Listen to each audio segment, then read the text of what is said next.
Okay. There you go, Josh. Well, there we go. We're recording. All right. Brian, thanks so much, and great to see you all this morning. Excited to talk about this very important topic of MBTA multifamily zoning. I'm joined by Rory O'Hanlon, who's our legislative director, and as well as Clark. I think is Clark on here? Clark Ziegler from Mass Housing Partnership. Yes. Rory, is Clark on? Yep, Clark's on here. Chris is on here. Chris Clutchman from DHCD, and our general counsel John Costco is trying to join, but looks like he's being asked for a password. Maybe Rory, maybe you can help John with that one. Yep, I'll coordinate with him. Secretary, I just got in. Thank you. Oh, there he is. All right, perfect. All right, so we got the full team here. We're going to run through a relatively short presentation deck, and then of course I hear what's on your mind in the form of questions and comments. So let's go to the next slide. So for us, when we talk about matters of housing in the Commonwealth, we always start with the level of housing production. And worth noting that from 1960 to 1990, the state permitted about 900,000 new housing units. From 1990 till 2020, it's about half that. And so literally in a single generation, we've managed to cut in half our level of housing production in the state at a time when our economy is growing and our population is growing. And supply and demand being what it is, falling supply and rising demand equals rising prices. We'll talk about that in the next slide. But we really have created a housing crisis for ourselves in terms of the availability and affordability of housing. And our municipalities, of course, play a key role for zoning and permitting in determining whether or not housing is built at all. And so our cities and towns are key partners with us in trying to solve the Commonwealth's housing crisis. Next. I've used the term housing crisis a couple times. So the governor, lieutenant governor, myself, and others in our team have been using this term for a long time now, really before we ever heard of COVID-19. I think in a lot of ways, the pandemic has shown a brighter spotlight on our housing challenges, but those challenges have been with us now for some time. The challenge of creating enough housing for young families, for workers, for an aging population. We have now, excuse me, among the highest and fastest growing home prices and rents of any state in the country. Those costs have a dramatic impact on our households, forces folks to sacrifice other priorities to pay for housing costs. High housing costs, of course, are a primary driver of homelessness. So it impacts our people in a pretty dramatic way. It also impacts our communities. And as I travel the state and meet with local leaders all the time and hear their aspirations or how they want to develop their cities and towns, a lack of housing production is sometimes viewed as an impediment to those plans. And finally, very importantly, particularly in a world now where talent is more mobile, our high housing costs are a competitive disadvantage as we compete for investment and jobs and opportunities versus many other states and many other parts of the world for that matter. If you look at 25 large metro areas, almost all of which are less expensive than us today in terms of housing, we're fourth from the bottom in terms of housing production. So we get a real problem here in terms of how expensive housing is now, and the fact that we're being outproduced by places that are already a lot cheaper than us. So this is a very big competitive disadvantage for us going forward. Again, in a post-pandemic world, when people are really starting to think about where and how they want to live and work, and where talent is a lot more mobile. That's how we think about the housing crisis here in Massachusetts. Next. It's been a key focus of the governor really from the start of the administration to address the housing crisis, confront the housing crisis. We've taken a number of steps in that regard. The governor signed the largest housing bond bill in state's history in 2018, more than $1.8 billion, of which we've invested about $1.4 billion to create really a record number of affordable housing units around the state over that period of time. The 2021 economic development bill, which includes this new MBTA multifamily zoning requirement, also included important capital authorizations for transit-oriented housing, for neighborhood stabilization, and for climate-resilient affordable housing production. Very importantly, included the housing choice zoning reforms, which lowered the local approval threshold, as folks probably know, from a supermajority that had been around for about 100 years down to a simple majority for 8 different types of housing best practices. We are investing money out of the American Rescue Plan Act funds for housing. And I always like to make note of the eviction diversion initiative, which has kept our team at DHCD very busy, keeping people housed during the pandemic. And so in a lot of respects, we've done the things state government can and should do, the types of investments, the types of reforms we pursued.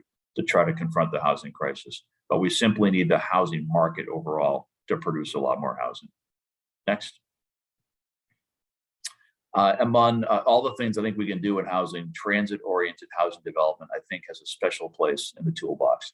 And I always say it's smart housing policy, smart transit policy, smart climate policy, and smart local economic development policy. There's a lot of good that comes from putting more housing near public transit. We list some of the things down here. Putting housing closer to places we go to every day, better access to work and services, increasing mobility of our population, reducing reliance on single occupancy vehicles. There's a lot of good that comes from this, and we got a long way to go. So Clark and his team at Mass Housing Partnership analyzed the degree to which we have housing density near public transit. And the answer is, on average, density is very low. It's about 6 homes per acre. And if we simply got that 6 up to 10, which I think is still a pretty modest number, that's another 250,000 housing units. So this is a big opportunity for the state to get more housing near public transit. Next.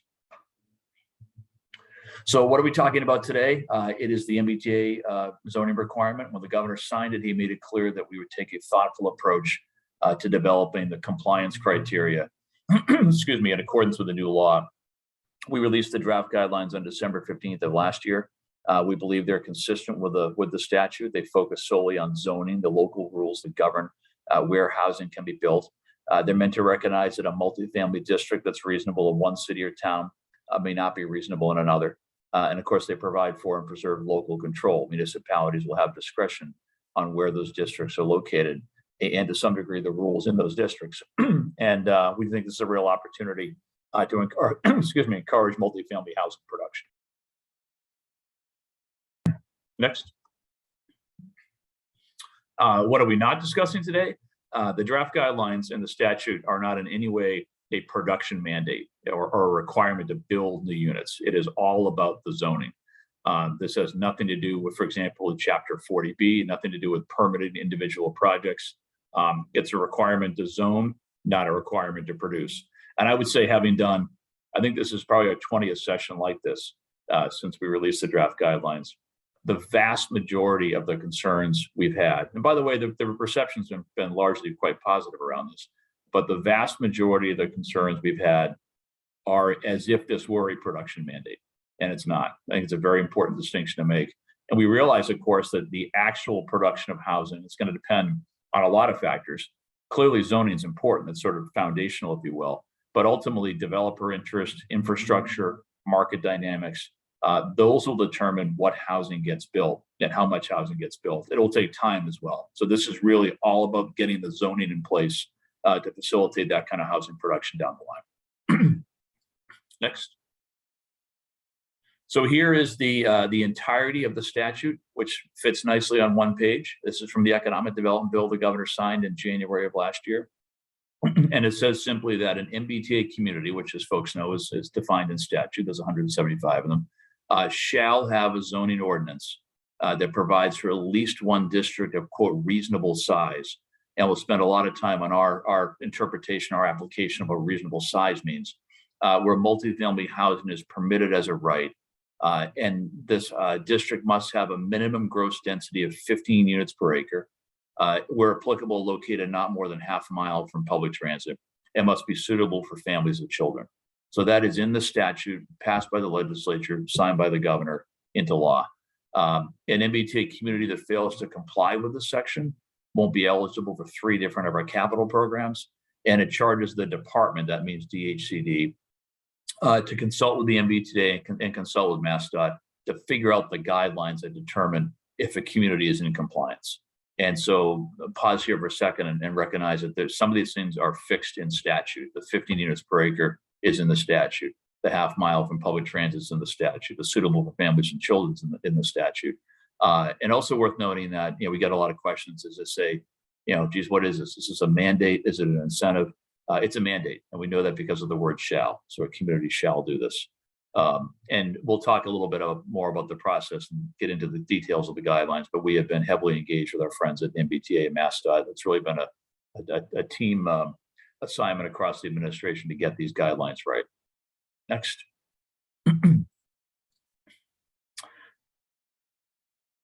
MBTA communities defined in statute. There's 175 of them. And here's the map right here. Next. And now I'm going to go to Chris and then Clark to get into a lot more of the details on the guidelines. And we'll start here with those two important words, reasonable size. Thank you, Secretary Keneally. It's been a pleasure. We've been working with Kate Fichter from MassDOT, and she's been a crucial part of the coordination across the administration. It's such a pleasure to work with. So when the governor signed this bill a year ago, it went into effect right away, and we came out with guidelines, preliminary guidelines that said, hey, for communities, you didn't have to worry about compliance until we had compliance guidelines. So last year, the MassWorks and the Housing Choice Grant programs were open to everybody, and now we have the guidance and some requirements for communities. So and seeking public comment. So the secretary talked about reasonable size and how those two words are fairly complex, can be fairly complex. And we have created a two-pronged test for reasonable size, both a minimum land area of 50 acres, and that 50 acres has to be zoned for 15 units per acre. I'm going to talk a little bit later about that doesn't have to be 50 contiguous acres and how that can be broken up. But anyway, the minimum land area is 50 acres. And then the second component of reasonable size in the draft guidelines is illustrated in this chart below, but it sets forward a multifamily unit capacity. And so we've created a framework based on access to transit. And so this chart describes that on the left-hand side with 4 different transit categories: subway or light rail, bus communities, commuter rail communities, and adjacent communities. You can see on the very right-hand column the distribution of the communities. And that center column shows the percentage of the total housing stock of each community that that this multifamily district should zone for. And that would be, and so we have a higher percentage for the subway communities, starting at 25%, and then 20 for bus communities, 15, and then 10. And so these numbers, actually, these percentages are actually a reflection of some existing multifamily throughout this MBTA region. And so it's not taken, from nowhere. These are grounded in reality about what does exist. Next slide, please, Rory. So to me, the chart makes much more sense when you look at it geographically. As you guys can see, the subway is the inner core, bus communities surrounding that. The commuter rail is shown in darker green, and you can see those commuter rail lines. And then the adjacent communities that have no station areas within their boundaries are shown in the light green. And just to be clear here, when we allocated communities to these transit categories, it was if you had a station in your community or if your community boundaries are within a half mile of a station. So an example of this is Hopkinton does not have a commuter rail station, but Southborough has a commuter rail station right on its southern boundary within a half a mile of Hopkinton. So next slide. So just to kind of get into this multifamily capacity and how that works, we created a kind of example here. If we had 4 municipalities and they each had 10,000 housing units, and one, for the subway community, the minimum capacity for multifamily housing that the district would have to show would be 2,500 units, and then 2,000, 1,500, et cetera. And so this is about the capacity that that the multifamily zoning district will have, not about counting how many units get built, but how many units will be allowed. And so we think that's an important piece of the reasonable size metric, not just a land area, but also a capacity that's based on transit, access to transit. Next slide. So with this, we have the unit capacity, and there is also this gross density requirement that's in the statute.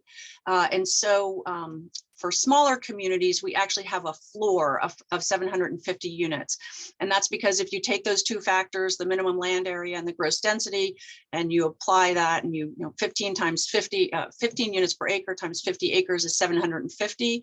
And because communities have to meet both tests, the 750 units is a floor for all communities, even though the straight calculation of the percentage may be under that. And so that is something that's been established. on our website, which is I'll mention if you haven't been there, it's mass.gov/MBTA communities. Every single of the 175 communities, their unit capacity under the draft guidelines is actually listed in a chart and a table. But we get a lot of questions about this, but that's the rationale behind why 750 units is the minimum for everybody. Next slide, please. So we also, in the statute, are directed to prioritize areas within a half mile of certain transit stations. I just want to note that bus station is not the same thing as a bus stop. That's something that we spend a fair amount of time addressing and trying to clarify. Bus station, the term, is in the statute, and so we've just had to try to clarify that. But for communities that have land within a half mile of a transit station, we've added some flexibility here for the local governments. And in the draft guidelines propose that half of the land area of that district has to be located within that half mile area. But that does give flexibility for communities to locate those districts other places. They may have a downtown or a village center that's not next to a transit station. And then we also acknowledge and allow that there may be unusual cases. Just been talking to Nahant. They have an unusual case. You know, they have a very kind of unique situation. So they couldn't locate something within a half mile of the Lynn transit station because it's a causeway, for example. So that's just an example of that. The statute gives us no direction for those adjacent communities that don't have a transit station. And so we have articulated in the guidelines that those multifamily districts should be located somewhere where there's reasonable access to the transit station, you know, by existing transportation networks, or to follow sustainable development principles. So put that in existing developed areas, a downtown, a village center. It might be an area of commercial development or an area of existing multifamily development. And so directing people away from greenfield development is how I would kind of characterize what the draft guidelines have. Next slide. I'm going to turn it over here to Clark Ziegler. Thanks, Chris. I just want to talk for a minute about the technical assistance available to cities and towns to comply with the new law. And I think that there's no better way to frame that conversation than talking about density and what density looks like. I think one of the things that the public has, there are a lot of public misperceptions about what different densities look like, what densities already exist. And there's also been some misunderstandings that we hope to clear up some of today. Guidance requires of communities in terms of density. So this slide on the right are a couple of examples, just a handful of among many great examples of existing density in MBTA communities at 15 units an acre. And the graphic on the left is just a planning illustration of the kinds of housing that could be mixed and matched to achieve a density of an overall density of 15 units an acre. And one of the messages I hope you all hear loud and clear today is the intention of the draft guidance is to create a lot of flexibility to allow communities to respond to local conditions. You know, we know, for example, say with the commuter rail system, some stations are located right in downtown, some are on the periphery of communities. Situations are very different, and the intention of the guidance not only by allowing the districts not to be a single monolithic district, but to be in multiple locations if that's appropriate, and also allowing densities to be mixed and matched to achieve an overall density of 15 units an acre. The intention here is to really acknowledge and support the differences that exist between communities. Next slide, please. I'll talk about the assistance being provided by my organization, the Mass Housing Partnership, but I do want to talk about sort of the higher level coordination that's been happening because I think it's pretty significant. I've been in state government for 30+ years, and I have honestly never seen the level of coordination across secretariats and state government that I've seen with the new MBTA zoning law. This is all hands on deck. I think we've been working very closely together.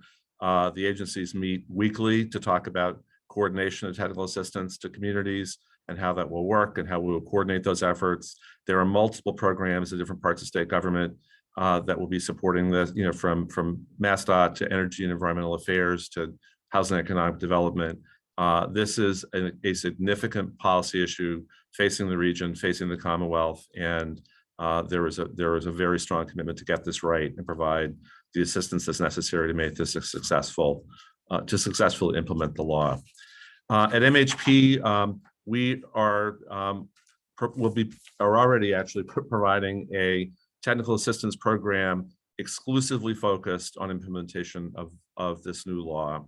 And that program has 4 basic components. The first is a series of how-to webinars and training webinars that we will launch prior to the final guidelines being released, and then in large part right after the guidance is finalized, but just trying to provide a lot of opportunity for towns to share best practices, to understand what's required, and to get good, reliable advice and information. The second is support to individual cities and towns by third-party consultants. That is something that we will do both directly, but also in collaboration with regional planning agencies. I should note that there are, I think it's 7, Chris, RPAs that are touched by the MBTA region, but predominantly it's MAPC, and we are working very closely to ensure to coordinate the delivery of consulting services and technical assistance to communities wherever it's needed. The third that's already underway is we have an information clearinghouse online as part of the state's housing toolbox that we maintain, and we are updating information almost daily, actually, on that page. And I should mention that the site is mhp.net/MBTA zoning. But you'll find, in addition to the state site, which we're linked to, there's a lot of additional information on our site as well. And finally, and kind of exciting thing for us, we have been putting together a number of digital tools to help communities both understand their existing density and develop new districts that conform to the new law. We, over the next few weeks, are releasing a tool that anybody can use online that allows you to visualize. We've mapped the residential, all residential parcels in not just the region, but the entire Commonwealth. So you'll be able to get a bird's eye view of any community, to visualize the existing density, drill down to any neighborhood, any street, any parcel, to get detailed information, and actually do calculations about existing density and any geography within your city or town. So that's something that will be available shortly. Then later this spring, we hope to release a tool, desktop tool that will allow what-if scenarios. So community leaders, planners, elected officials can do what-if scenarios and look at potential districts and do some calculations about how much housing that would yield and whether it conforms to the new law. So we're trying to really eliminate sort of technical barriers to getting this work done, and really allow good local conversations about what makes the most sense for each city and town. And then just a final comment. I think all of us involved with this recognize that yes, there's a technical component of this that we want to get right, but there's also a political element here. Changing zoning is never easy. It requires an affirmative vote of a city or town council or a town meeting. That's a lift. This is something new for a number of communities, and we recognize that that's a challenge for local officials. And getting it right, doing the legwork, messaging about what's being proposed and why, and how it's beneficial, not just for the community, but for the region, is a critical part of this. And we look forward to partnering with with all the communities in the region to kind of get this right and really create a process that's constructive and that leads to good outcomes. So we're excited to get underway. And with that, I will turn it back to Chris. Thanks so much, Clark. Just going to echo what Clark said about our understanding of the difficulty of doing this, but also the excitement that we have about pulling together resources to have these community conversations about how we are housing our population. So just the state side of the technical assistance, I run 3 different grant programs that are available through the Community One Stop.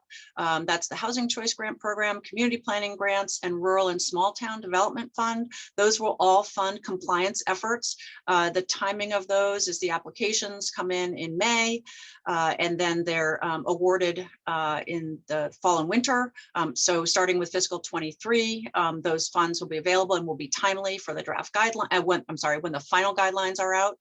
And we do expect that's going to not just fiscal 23, but it'll go on for several years, as you'll see when we start talking about the timelines for adoption of these multifamily zoning districts. We're working with our partners at EEA, Energy and Environmental Affairs. They have a planning grant program, and it will prioritize and will coordinate with MBTA municipalities. Clark, I was wrong. It's 8 regional planning agencies. I think Cape Cod has just born, so it's just one. But we're working closely with those regional planning agencies to make sure that we're not double funding, but to make sure that we have the funding to as many, it is our goal that anybody who wants technical assistance will be able to get it, again, maybe not this year, but over a several year period. And we're continuing to work and find additional resources. Next slide, please. So I did start my discussion by saying that there are some requirements this year for communities. So those of you from the MBTA communities, I hope you have this message. We have a community information form that needs to be submitted by May 2nd. And that is in order to be eligible for the MassWorks and Housing Choice grants this year. We're requiring this form to be submitted. We also have a requirement that there be a briefing at select board, city or town councils for all the MBTA communities, and that evidence is provided for that. Otherwise, it's a fairly straightforward form, not wanting to burden folks, but just trying to it'll help us. It gives us information about technical assistance and existing zoning. So for example, communities that think they comply, now we're asking them to tell us about that. Next slide. And again, the schedule, release the guidelines on December 15th. We're very close to the end of the public comment period. As the secretary mentioned, we've been stomping the virtual highway to do these presentations. May 2nd is the deadline for that community information form. And then the rest of these deadlines are all contained in the draft guidelines. So, they are possibly subject to some change, but what we framed in them is that we'd like to see an action plan from all communities or compliance if people feel that they are compliant by the end of this calendar year. We'll approve those action plans from communities, and those action plans are kind of a roadmap for how they're going to proceed from community conversations through the zoning adoption and all the steps in between. And then the guidelines propose 2 different deadlines dependent on the transit category. So the more higher levels of transit service have zoning due by the end of 2023, and commuter rail and adjacent by the end of 2024. Next slide. And I'm going to turn it back to the secretary. Well, thanks, Chris. Thanks, Clark. We're in the middle of this engagement process coming up to the end here. We started on December 15th effectively with the release of the draft guidelines, and we'll get things wrapped up this week on March 31st. It's been, I think, a really exhaustive process. We've done a lot of these sessions and heard a lot of good feedback and good questions. Anticipate the final guidelines will be issued sometime beyond March 31. I don't think it'll take all that long, to be honest, but we'll see what, as we distill all the feedback we've gotten. And the thought now is to have a deadline for having a compliant zoning district in 2023 for subway and bus communities, and 2024 for commuter rail in the adjacent communities. Next. And finally, encourage folks to take a look, as I'm sure many of you have already, at mass.gov MBTA communities. There's a lot of information effectively at one place. It has the draft guidelines. It has how to comply in 2022. It's got opportunities for public comment, access to the technical assistance resources, an FAQ document, and a lot of good information there. So I think that's our presentation. Is that the last slide, Lori? Yeah, okay. Well, I will just say, just to wrap up comments here, then look forward to your questions. 2 things. One is we are in the middle of a housing crisis, and it's really, I think, incumbent on all of us to work together to try to address that and get a lot more housing produced across the state. And secondly, while this is a mandate, we approach this in a spirit of partnership. We want to work with our cities and towns actively to make sure folks understand the statute, understand the guidelines, and get it right. So with that, let's hear what's on your mind. Thank you, Mr. Secretary, and Clark and Chris as well. I guess I'd invite folks, if they have questions or comments, to use the raised hand function. If you don't know how to do that, just sort of wave and we'll find you. And again, everyone knows, everyone's been to many public meetings. We ask that you please be civil, and as we know, everyone will be. Steve Olenoff from Westwood has a question about the difference between a bus station and a bus stop. I'll try on that one. The guidelines have a definition of a bus station, which is multiple lines and a building that serves customers. Our work with Kate Victor from MassDOT, we're not sure there are that many of these that aren't already co-located with a commuter rail facility, such as the intermodal station in Lowell, for example. So that's really right next to commuter rail, but it is a bus station. And we've tried to just articulate that this does not mean that, communities that just have bus service with stops, it's not that those are not bus stations. We've had a fair amount of comment on this, and so I look forward to some clarification in the final guidelines on this matter. But hopefully that helps answer the question. Thank you. We do have a hand raised. Well, Martha, why don't you go ahead, Martha Borwick from Hingham, and then I'll figure out who raised their hand. Oh, Alan, you're next. Go ahead, Martha. Oh, yes. Hi, thanks. And thanks, Secretary, and very interesting briefing. I'm from Hingham, and it's I noticed in the service type and category that there isn't a mention of ferry communities. And Hingham is listed just as a bus community. We do have 2 commuter rail stations, and we do have a ferry terminal. But what you should know about that is that it is a transit-oriented development. One of the MBTAs, I don't know how many transit-oriented developments are within the MBTA, but I had 2 questions about that. One is, in your work to take a look at what's going on in these MBTA-related communities, did you do an analysis of the transit-oriented developments to try to determine whether those have met some of the compliance guidelines that you have? What I'd like to say about the Hingham Shipyard, for instance, is that since 1990, there have been some 740 apartment and condominium units built there, approximately $600 million in commercial and residential space. Of those units, about 25% are affordable. And we estimate that there are probably 1,500 people in that district alone. And one other comment I have about this transit-oriented development is that in the recent pandemic, the MBTA proposed to take the transit, in this case, away, which was to eliminate all ferry connections to the Hingham Shipyard, with a lot of lobbying and focus on things like the fact that this was a transit-oriented development. The T did agree, fortunately, to keep the shipyard link by ferry to downtown Boston. So there's an issue of if in fact the development happens, do we have a guarantee over time that the transit will remain if there's a crisis like the one we just faced? So there's several points that I'm making here. One is that I would like to see you add ferry communities to yours, and there are several to the service type and category.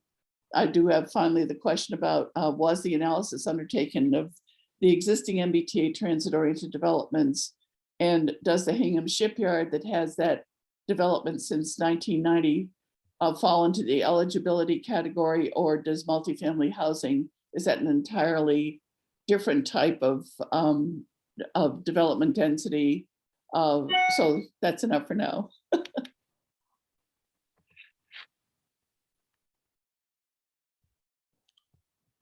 I can start with a couple of your questions. I think on in terms of ferry service as a category, the thinking was that it affects Hull and Hingham. And because the levels of transit service in the draft guidance are sort of based on sort of intensity of use, that sort of the bus category is sort of a higher transit utilization category than commuter rail. That's sort of, so basically that's what's driving the categorization of the communities, the way the draft guidance worked. So it wasn't that the ferry service wasn't taken into account, it was that the bus service was basically sort of in the scheme of things, a higher level of transit utilization for purposes of the guidance. The second thing about sort of having looked at the shipyard and sort of existing transit-oriented development, We have a tool online called the Transit Oriented Development Explorer, TODEX. It's on the MHP website that actually does an analysis of the station areas across the system. And that would actually include some calculation of the density around the shipyard. And I should also point out, and maybe this goes to sort of the misunderstandings people have had about zoning capacity versus actual units. If the zoning around the shipyard allows multifamily, that you described, allows multifamily housing development at 15 units an acre in conformance with the statute, that would satisfy the requirements of the proposed guidance. That that would basically, that zoning would and the capacity allowed by that zoning would basically contribute to meeting the requirement and under the guidelines. Okay, thanks very much for that. And I'll take a look just to go back to how the distinction was made that there should be a bus community. I mean, but pre-pandemic, the ferries were carrying about 1 million people a year, and the bus usage is nowhere doesn't begin. So that's why I would really strongly recommend that there be a ferry community category that's included in the service type. That's, Thanks, and I would say Martha. that'd be a great public comment too. I think there have been a lot of comments to date around categorization of communities. I think that's a Okay. great observation, and that would be a great public comment. Okay, thanks so much. Shall do. Thanks, Martha. Alan, you're up, and then we'll go to Rob Stevens from Quincy. Okay, thank you. Thank you for the presentation. Question I have, just again in the classification, as you noted, there's 75 communities that have no direct MBTA service. But many of them have local transit services provided by regional transit authorities. How are they included or not included? And then secondly, Brockton, the city I'm representing, has commuter rail service. And you call it a bus and commuter rail. It has one stop on an MBTA bus route within the city, although it does have an extensive local bus service of its own, Brockton Area Transit. So how just try to get more understanding on how Brockton was categorized and why not use RTA services throughout the region. Thank you. Thank you so much for your question. I don't know that we've heard formally from the city of Brockton, but we definitely have had this question from many. And I think, there's been public comments about the transit categories. And so we are looking at those and taking those into consideration. We understand that communities may feel more like a commuter rail community and not a bus community. So we are taking those comments into consideration. Just to talk about the regional transit authorities, not the MBTA. So the legislation specifically talks about MBTA service, but for those adjacent communities, you correctly identify that they have regional transit authorities that are providing services. So for example, when I talked about the kind of sustainable development principles, putting the district in an existing downtown or a village center along an RTA bus route would also be, a good place. That is transit-oriented development, even though there's not a quote station there. We obviously recognize that those other transit authorities are providing good services, and those might be good places. The draft guidelines don't go into a lot of detail about that, but it is certainly part of our expectation. So I hope that's helpful for you. Great. Thank you, everybody. Thanks for the presentation. I appreciate it. Quincy has 4 subway stops. So a question I have is whether or not we need to analyze each one of those stops.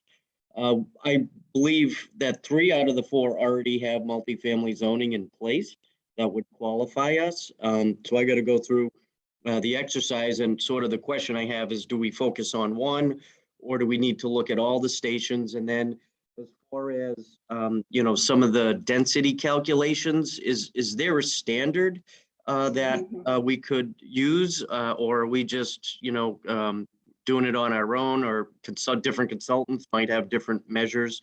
Wondering if there's a little more guidance on that if we try to do it in-house. Thank you. Rob, thank you so much. It's nice to see you. I'll take your first question first. I think, if you have more than one transit station, it's not like you have to look at all of them. You have more flexibility. You have the flexibility to locate the district, and within that a half mile of any one of those, or, so we, again, as I mentioned, the location of the district, the draft guidelines propose that one district area has to be at least 25 acres, but then you can have actually like 5-acre clouds or zoning districts of the same multifamily zoning district. So there is some flexibility there. There is some flexibility there. So I would say that Quincy just has more you have more opportunity. You don't necessarily have to put it all around one station.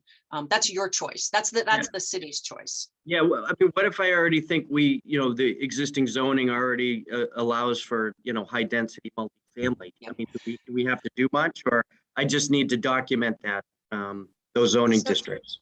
So to answer your second question, which is about the technical aspect, we are planning to have a single tool that everyone will use. And we're working closely with MHP to do that.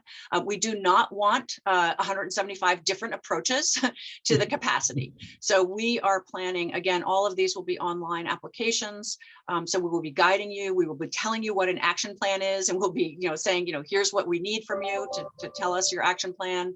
For a compliance application, we're going to give you a roadmap to fill out and tell us about which zoning districts qualify.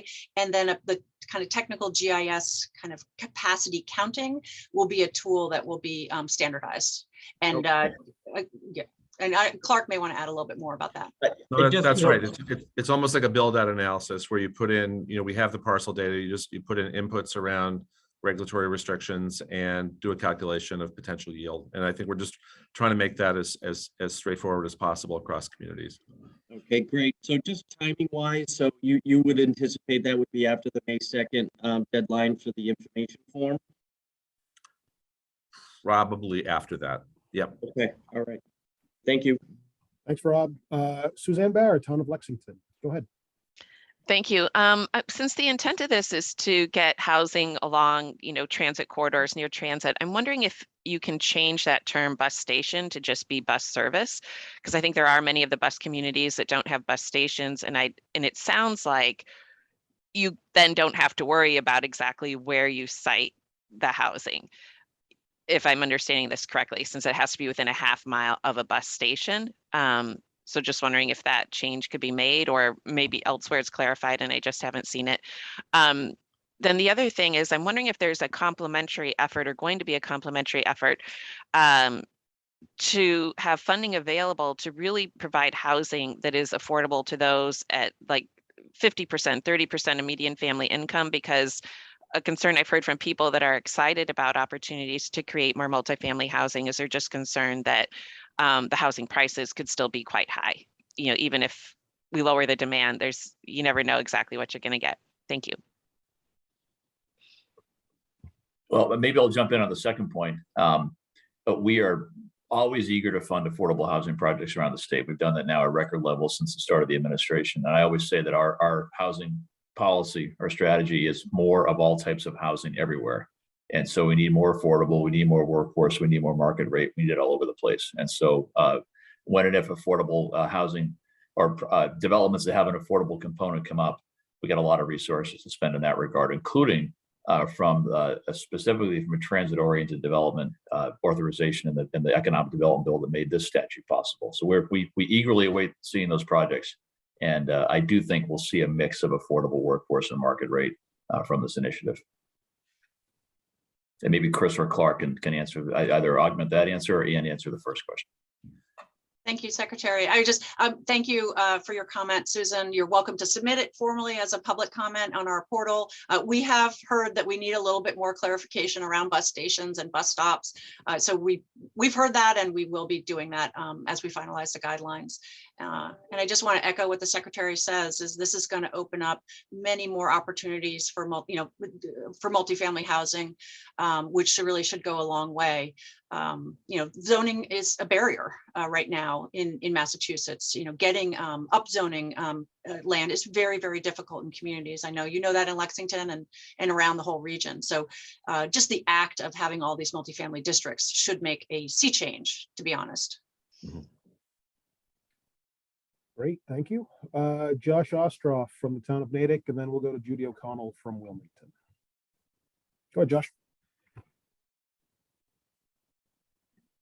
Thank you, Brian, and welcome, Secretary and Chris and Clark. Good to see you. A really interesting presentation, and thanks for delivering it.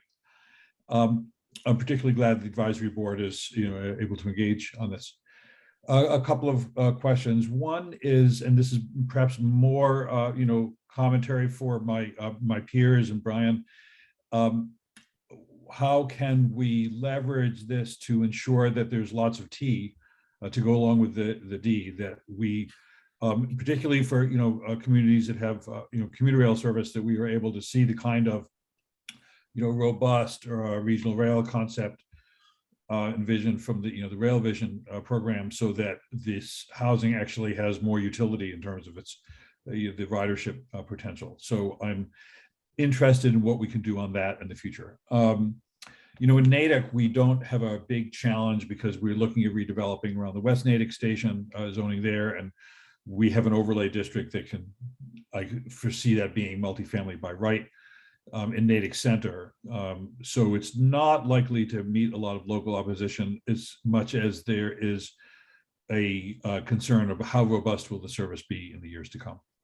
But one particular thing I want to explore, and I don't know how many other communities have this, but where the MBTA may actually be have its own developable land assets near the stations and could actually play a constructive role here.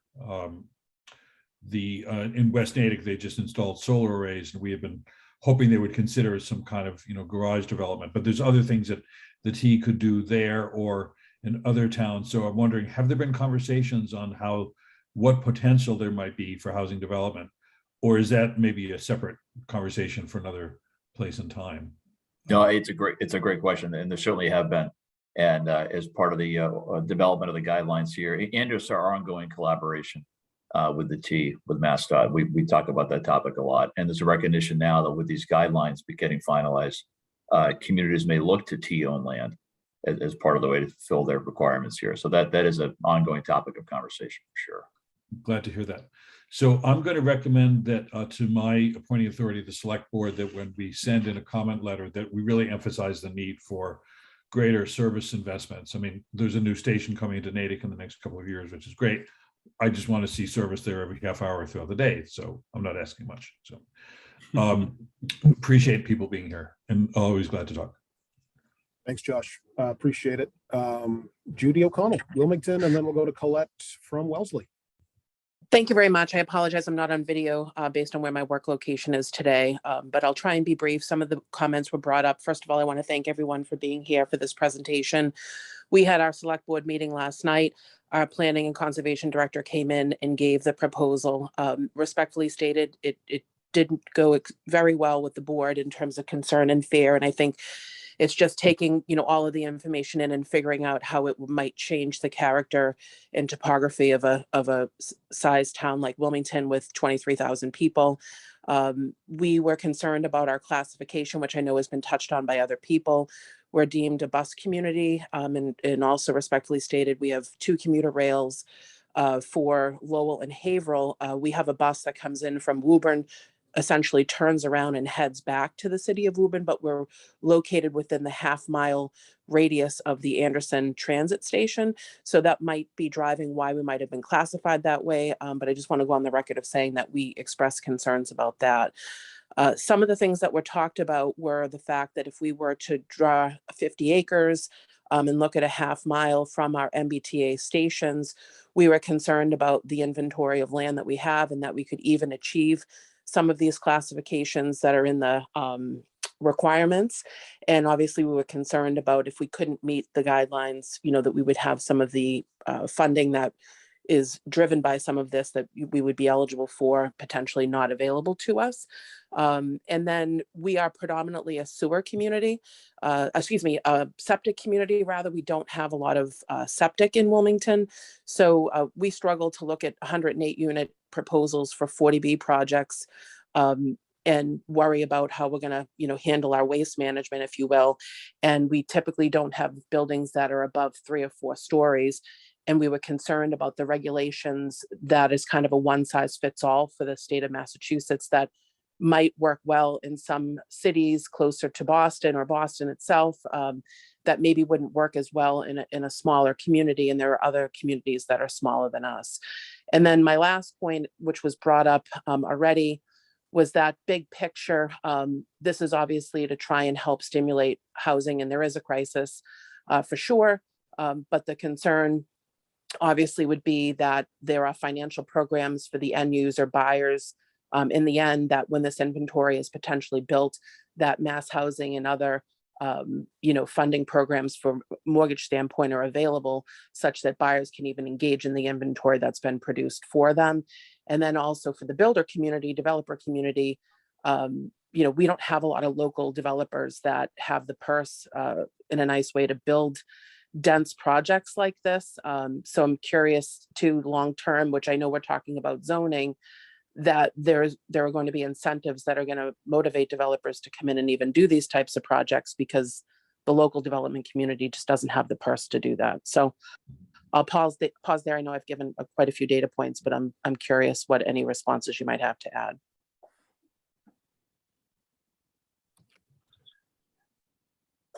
I don't know, Chris, you want to take that one, or Clark? What I would say is I thank you very much for your comments. We have received other comments similar to that. I hope that Wilmington is going to submit their concerns in the public comments, and we're summarizing those and taking a look at what you said. Again, classification has been, transit category classification is one of the main things that we've been hearing about from communities. So we're obviously taking a close look at that. And I think I would just take, most of your points were really more comments than questions. So thank you. Great. Just two things I would add really quickly. One is on the infrastructure. There's no obligation on the community. This is a requirement around zoning, but not an obligation to provide infrastructure. So that's really something that the development itself has to support. And to the extent that there are limitations on local septic regulation, it may mean that the way to build multifamily over the long term is to do, package treatment, for example, that would, require DEP approval, but that's not the city or town's responsibility. This is really a zoning statute, and we're trying to eliminate zoning as an obstacle to more multifamily development, but there are other development constraints that we recognize that have to be addressed. I also just say in terms of developer capacity, the definition of multifamily in the law is as small as 3 attached units. So there's a lot of potential here to mix and match densities, and it's very possible for a district to include a smaller scale multifamily housing type that would be well within the reach of a smaller developer. I think to your point, I think it's how this presentation is delivered, in that it's more just giving a matter of right. It doesn't necessarily mean that the production has to be built. And I think it's going to be inherent on planning directors and people that are pitching this to their local communities to really accentuate that point, because the board concept last night was that we were never going to be able to fulfill these capacity of units. And it's really just, making sure that the criteria meets it, that you can build it if there's land and opportunity to do it, not that you're required to build X amount of units. And that didn't get translated last night. So there's a big fear factor that our schools are going to be burdened, that, this is more just saying that it's a matter of right and you don't have to go by special permit. And that if the topography and all the aspects line up, you can do it. But certainly if something doesn't meet a certain criteria, the state's not going to force us to build it anyway. That's well said. Yep. Thanks, Judy. So we have 3 minutes left here, folks. We do have to get to the CIP. That is a statutory requirement of our organization. Colette, if you could go quickly, we'll try to get Deborah as our last question.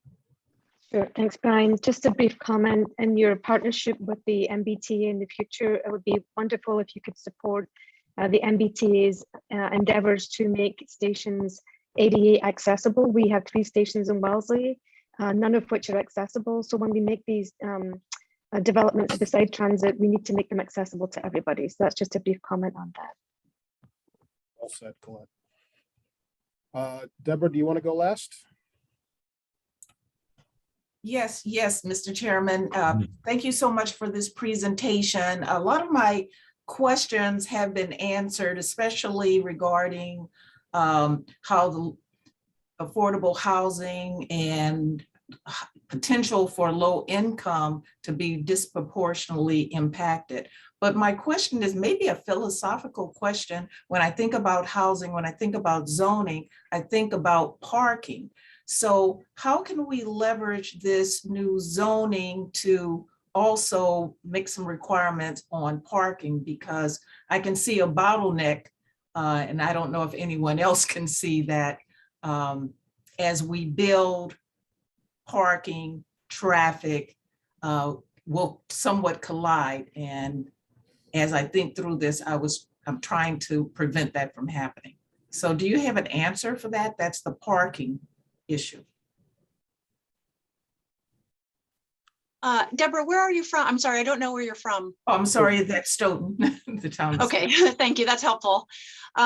So I think Clark referenced that we're likely to come out with some model bylaws or ordinances that communities can use and can reflect on. Ideally, you know, residential near transit needs less parking. And MAPC, the Regional Planning Agency for the Boston area, has a really interesting report that they did before the pandemic called Perfect Fit Parking. And they looked at 200 sites around the region. They sent people out during the day and at night to do actual counts of parking lots from multifamily development. It wasn't necessarily even transit oriented, but just all multifamily development.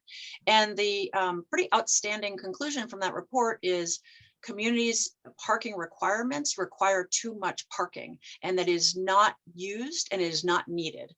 So if you're interested in parking, I would just commend that that report to you called Perfect Fit Parking at MAPC's website. Thank you very but anyway, much. I think we will be providing some resources around parking and around the bylaws. So I think that will be helpful for folks. Thank you so much.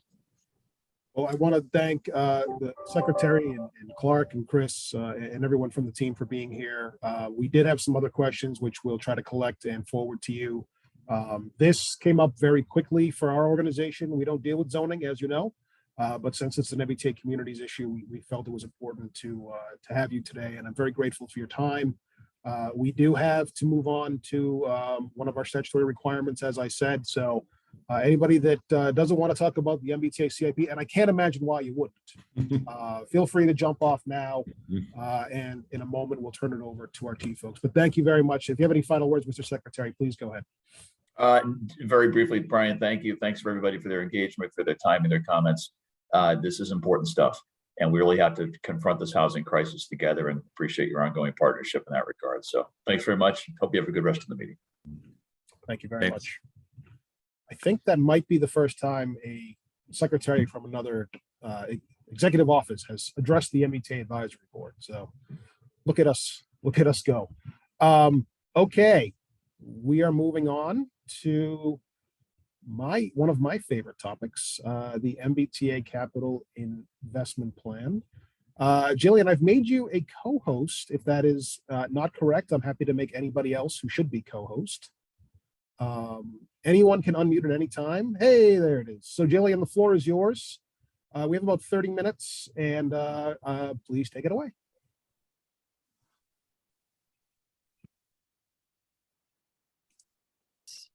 There we go. Sorry, it minimized my screen and I couldn't find out how to unmute.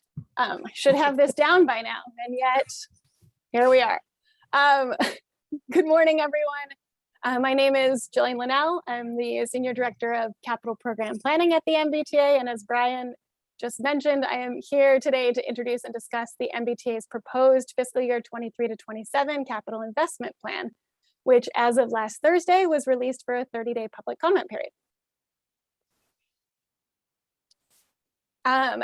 So I'm just going to run through this presentation, and hopefully we'll have some time at the end for questions. But as a quick overview, the Capital Investment Plan, or CIP, is a short-term financially constrained investment program that funds the planning, construction, and capital maintenance of assets across the MBTA. It is a rolling 5-year plan that is updated annually.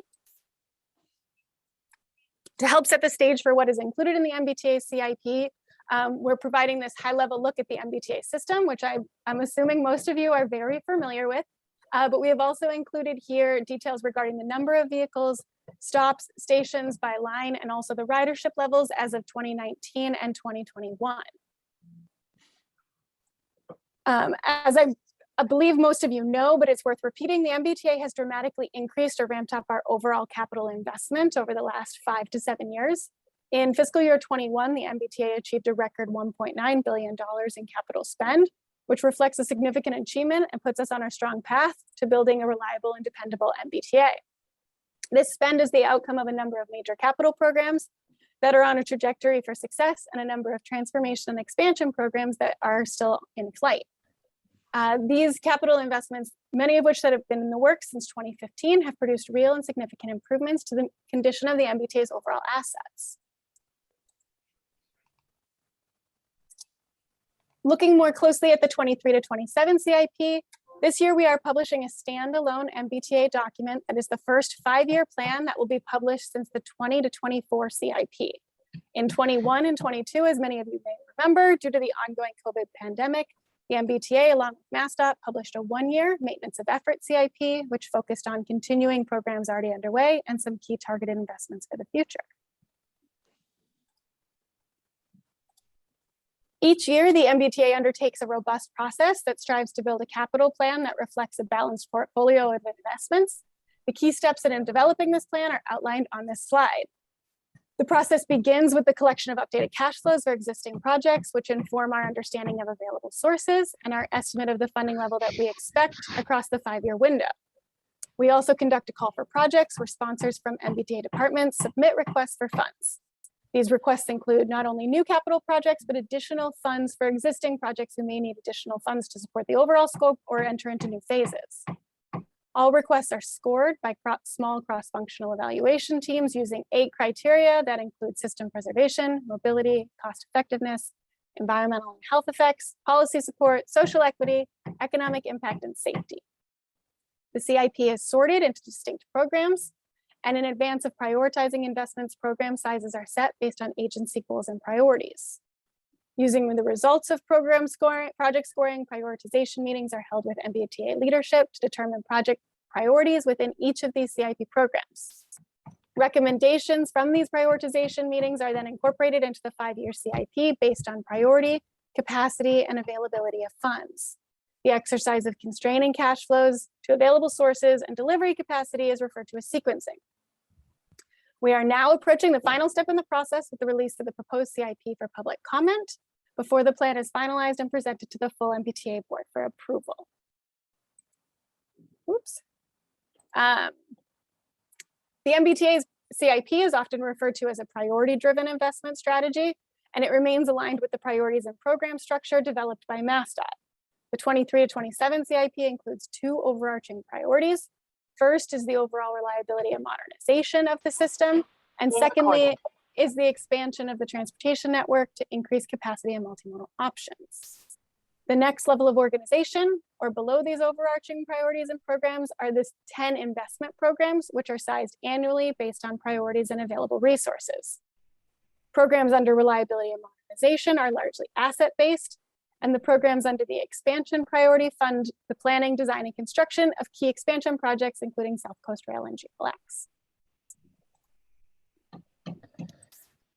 This slide offers a high-level summary of the sources that are included and that support the MBTA's capital program, which are broken down into 4 primary categories. Starting with federal sources, the MBTA receives Federal Transit Administration formula funding through 3 programs, which we refer to as Section 5307, 5339, and 5337. The majority of the federal funds that the MBTA receives are through these formula programs, which provide predictable funding based off of each program's unique goals and objectives. In addition, the MBTA is eligible and is often awarded competitive funding grants from a range of federal agencies, including US DOT, Federal Transit Administration, Federal Highway Administration, and Federal Railroad Administration. And once awarded, those funds are then included in the capital program. Moving on to state sources, the MBTA currently receives state funding as either Commonwealth Rail Enhancement Bonds or Commonwealth General Obligation Bond proceeds, or BONCAP, both of which support specific projects such as South Coast Rail, GLX, Red Line, Orange Line, and the procurement of bi-level commuter rail coaches. The third level of funding included in the CIP is referred to as MBTA sources. This broadly includes taxable, tax-exempt, and sustainability bonds, which are made available each year to support the capital program. A second component are Build America Bureau loans, which the MBTA can pursue to support large federally eligible capital projects, and which includes both TIFIA and RIF programs.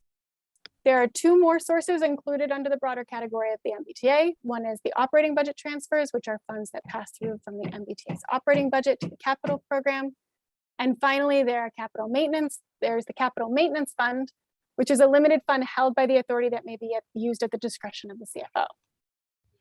A final type of funding that the MBTA receives are reimbursable sources, or funding from outside sources that are established through partnerships or formal agreements to complete a specific scope of work. In totality, the proposed 5-year CIP reflects $9.4 billion in program sources, shown here broken out by the main 4 categories of sources. Also included on this slide are some of the specific source highlights that informed our assumptions. So as a very quick summary, and starting actually at the bottom, the federal funds assumptions that were used to develop the 5-year CIP do reflect our current estimates for federal formula funding levels included under the bipartisan infrastructure law. Regarding MBTA sources, which are used to support not only the 20% match for federal projects, but also MBTA only funded projects, our underlying assumptions of available bonds and loans are aligned with the MBTA's bonding capacity and coverage ratio, which for developing the CIP assumes $590 million per year until fiscal year 25, and then $500 million per year in 26 and beyond. For state funds, these sources are tied, as I mentioned, to specific projects, and the amount available is aligned with the cash flows of those projects within the 5-year CIP window. Finally, reimbursable sources, as mentioned, are based on specific agreements with outside entities and are aligned with specific project cash flows. Looking a little more closely at sources, I did want to take a moment and address the new federal authorization, which was signed into law in November 2021. The bipartisan infrastructure law reauthorized surface transportation programs for federal fiscal years 22 to 26 and provides funding through 2 primary channels. The first is the federal formula programs, which I've already mentioned, and secondly are the discretionary or competitive grant programs. Our overall CIP source assumptions and the amount that has been programmed to projects in the 5 years plan reflects our current estimates of federal formula fundings based on this new authorization. The bill also reauthorized a number of existing transit and infrastructure competitive grant programs that the MBTA will be eligible to apply for annually over the 5-year timeframe of the authorization. The MBTA plans to aggressively pursue all eligible discretionary funding opportunities and plans to proactively identify these opportunities and competitive projects. In doing this, we'll strive to seek funding for projects that are aligned with the MBTA stated goals, strategic mission, and the 5-year CIP, which remains the MBTA's statement of priorities for capital investments. And we will continue to use the annual CIP development process to establish the pool of projects for which we will develop discretionary grant applications. Looking at the specific formula programs, the bipartisan infrastructure law did not make significant changes to the programs or the federal formula programs or the eligibilities. However, it did establish a new baseline of federal formula funding. Previously, the MBTA estimated federal formula funding levels based on the FAST Act. And as I mentioned, we have now updated those estimates to reflect bill. We are currently estimating that the MBTA will receive an additional $580 million in federal formula funds over the entire 5-year window of the authorization. Across all 3 formula programs, this works out to roughly an increase of $100 to $120 million annually over our previous FAST Act level estimates. I will note that the FTA has not yet released their apportionment tables for federal fiscal year 22. So these are still preliminary funding estimates based off of information that was released when the bill was passed. So we will update these estimates when the formal numbers come out. So there may be small shifts in these assumptions. One final slide on sources before moving on to the CIP. Our current out-year capital source assumptions do reflect a downward trend when compared to the recent capital program spending levels. This is driven by planned spend of our federal carryover funds and the wrapping up of existing state-funded programs. This slide intent and trend does reflect the increased federal formula funding levels that we've just mentioned. On the state side of sources, the recently introduced Mass Track Bond Bill does authorize state matching funds to compute for, unlock, and leverage federal discretionary funds and formula funds provided by bill. These funding levels have not yet been incorporated into these source assumptions.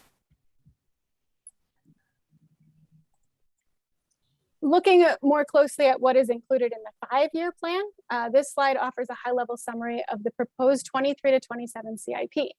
As drafted, it includes 552 capital projects, as I mentioned, representing $9.4 billion in programmed spend, with projects being executed by 32 MBTA departments. Reliability and modernization investments account for the majority of the projects and expected spend across the 5-year window. However, there are 12 expansion projects representing just under $1 billion of spend.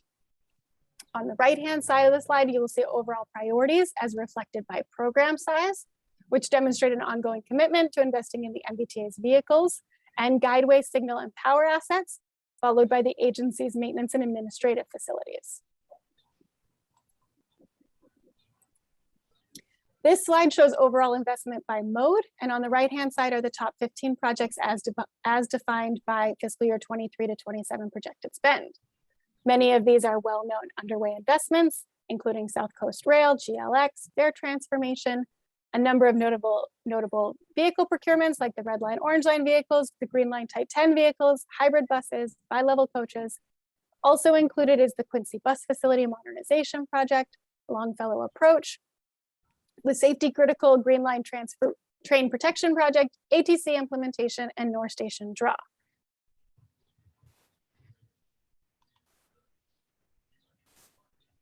To take a really quick deeper dive, the next 3 slides offer spotlight on key safety, accessibility, and sustainability and resiliency investments in the CIP, and you'll notice that they all follow the same format.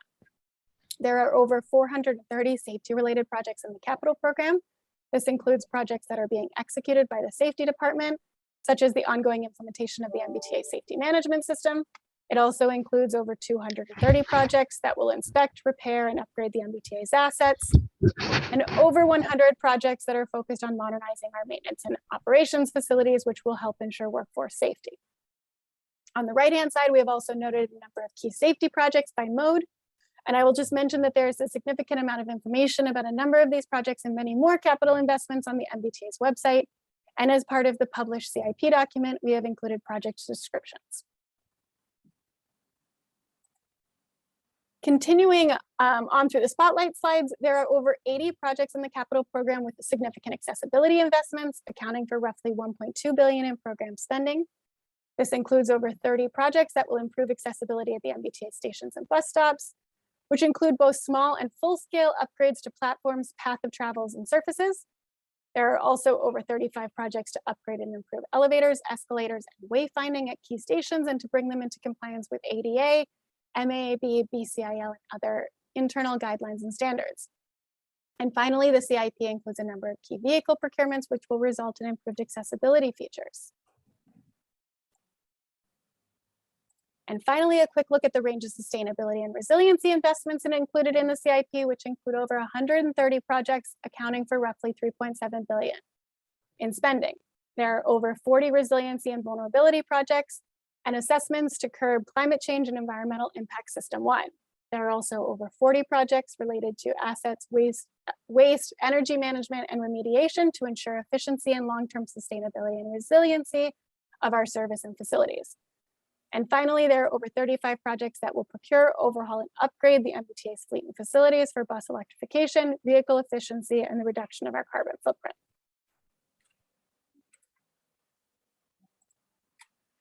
As I mentioned, this year, the MBTA has developed and released a standalone 5-year CIP document, which is shown here and which is currently available on the MBTA's website. This document is structured around 3 major components. including an overview of the CIP, which details what the CIP is, how it is funded, and our annual development process. We also include one-page overviews of each CIP program. And finally, there is a detailed listing of all capital projects included in the 5-year CIP, including a brief project description, the project phase, primary mode, planned 5-year spend, and total authorized budget. To accompany the publishing of the CIP document, we are also inviting public engagement and comment through multiple channels. Central to our public engagement process are 3 public meetings, all of which will be held virtually and which are scheduled to take place over March and April. We will also be collecting general or project-specific comments through an online public comment tool, and we'll be accepting comments via email or letter. We will get the word out about the public comment period on the MBTA's website, through social media, and by meetings like this where we engage with key stakeholders. Similar to the published document, these communication channels will focus on providing an overview of the CIP, will highlight key investments, and will invite the public to submit comments. The public comment period is set to wrap up on April 25th. We then expect to finalize the CIP before returning to the MBTA board for a vote to approve in May. With that, I will conclude my rather quick presentation. I just wanted to make sure we left some time for questions. Well, thank you, Jillian. That was well done, and congratulations. I don't believe the word senior was in your title last time we spoke, so well done. So to facilitate discussion, I wonder if there is anyone that would like to make a motion to refer the CIP to the Capital Budget Oversight Committee with a charge to review it and report back to the full body with recommendations for action at its next meeting. So moved. Is there a second? From Whitman. All those in favor, please say aye. Oh, wait a second. We're not going to do that. We're going to have a discussion first. That's what I meant. That's what I meant. Let me start by saying, first of all, I want to welcome David Panagore, who is no stranger to local government. David, welcome. David is the MBTA's Chief Administrative Officer. If folks have individual questions, please use the raised hand function, and we will try to do this orderly. We have about 10 minutes for questions. Does anyone have any questions or comments? Rich Prone, I know you did. If you want to go ahead. While Rich is trying to unmute, Jillian, could you comment a little bit about the red-blue connector, if that is involved in this? And then, Rich, you can go. I think you're breaking up. I couldn't. I don't believe I'm alone. Breaking up. We upgraded the internet. All right, Rich, go ahead. Thank you, Jillian. I would like to get on that the old Colony main line between Braintree and Boston is severely overtaxed with excessive traffic, and we desperately need a double track, and that does not seem to be on the radar.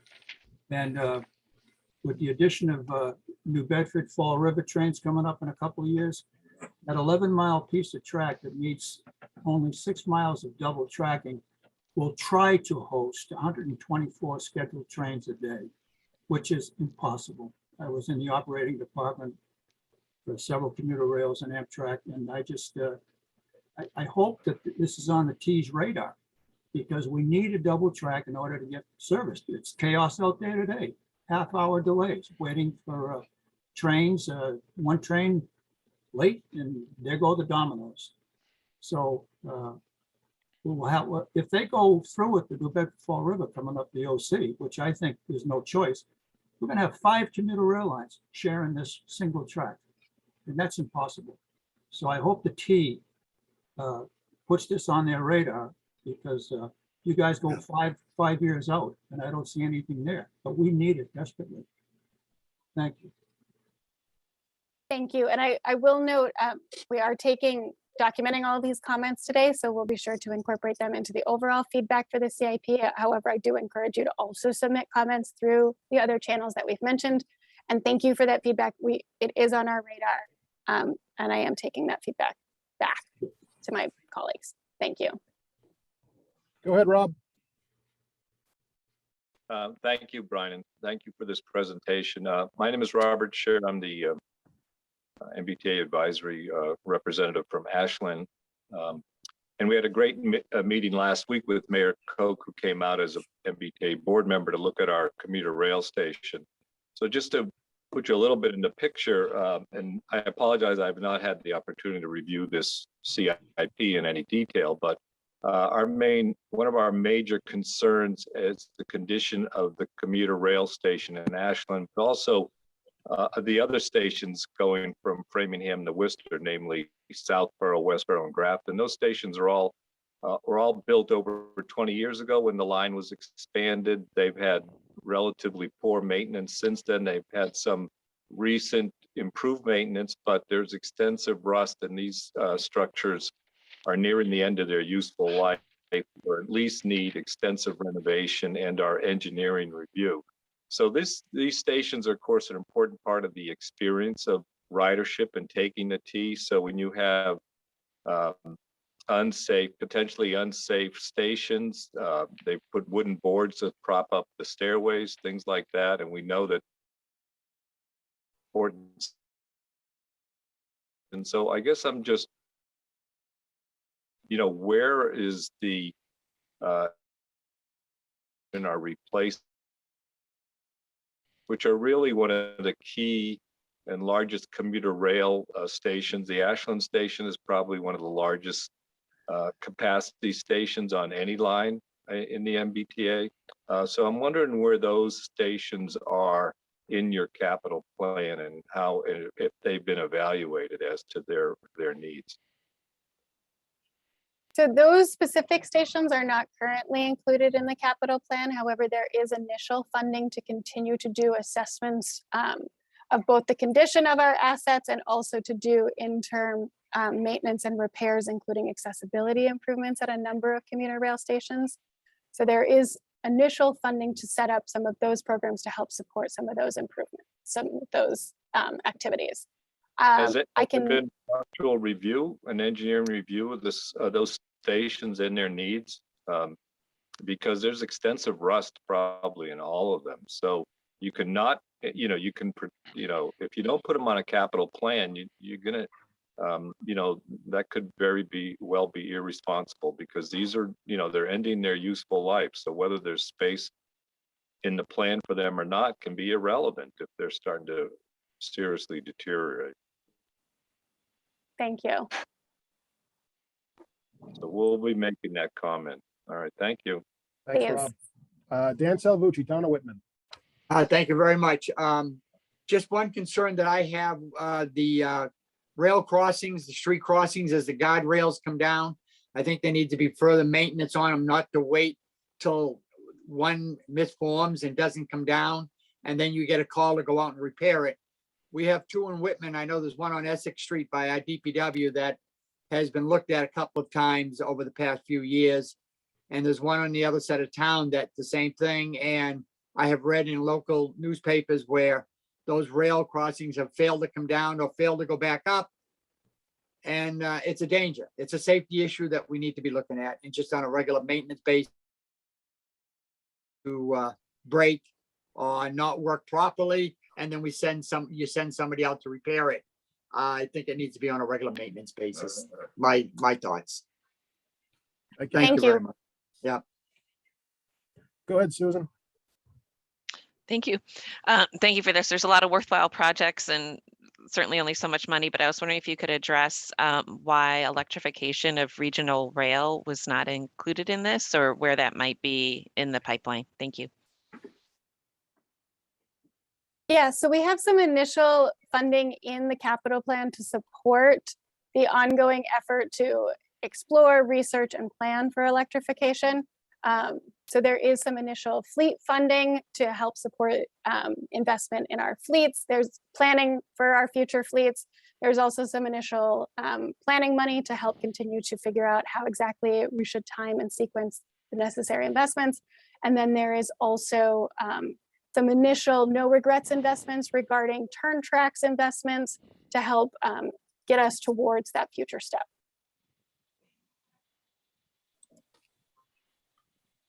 Colette, go ahead.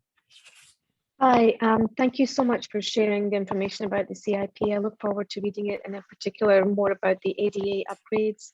but one or two comments we've received from our mobility committee in town, which is trying to get people out of single occupancy vehicles into anything other than that, was when you make station upgrades, can you include bicycle racks, those types of facilities to make people get to public transport on sort of active transport, and also to have heated waiting facilities wherever possible, something similar to what you have in Woburn at the Green Line. So if you bike to the train station in cold weather and you have to wait for a train, there's somewhere that's somewhat hospitable.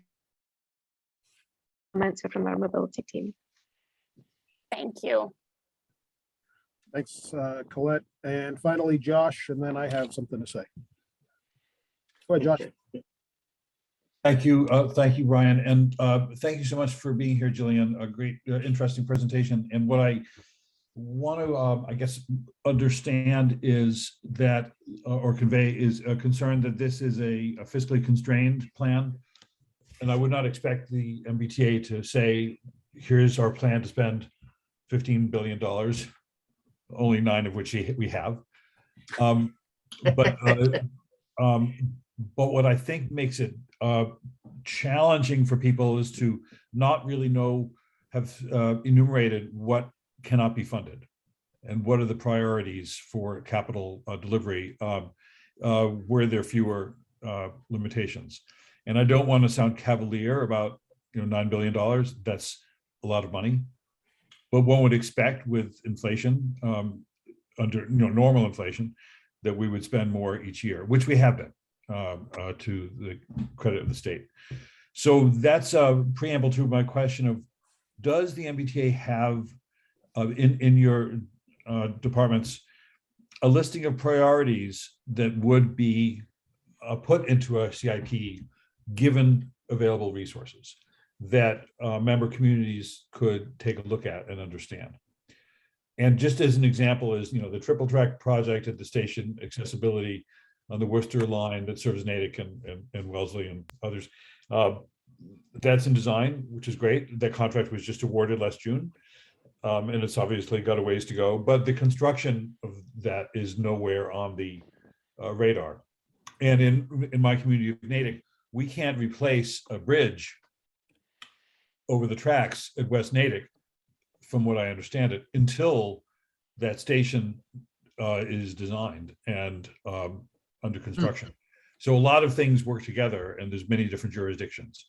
So if you're able, or the T is able to say, here are our priorities given resources, that would be very beneficial. And that's something I'll be saying, in my other job with the Transportation Advocacy Coalition, but I think it's also relevant for the communities in the advisory, in the MBTA district, to better understand what's on deck, and given the money. So, thank you again for being here. Yeah, thank you for articulating that. I can understand why that would be helpful. And while we do have needs that far exceed what was available in terms of funding, we are beginning to hear that it is helpful, and we will take that back. And so thank you very much for that feedback. Yeah, I should just to give some color to this. Last week, when Mayor Koch and Brian were out in Natick meeting with a couple of my board members and staff, there were questions about, well, what about electrification? And I can say, well, here's the Rail Vision report. It's very interesting reading. It doesn't give any sense of timing that I think would be really helpful for stakeholders to understand. And I know that very quickly gets political. What doesn't? But I think these are the sorts of things that it's having transparent about would be very helpful. So speaking of timing, Josh, thank you. We do have to wrap up. Right time to you. I wish we had more time. So the Capital Committee will take this. I'm going to assume we voted yes on that motion. We will do our due diligence and report back on probably around April 26th. If you have letters from your towns, you can send them to me, and I would be happy to include them. And with that, I wonder if there is a motion to adjourn. Hello, you're breaking up, Brian. I want to say so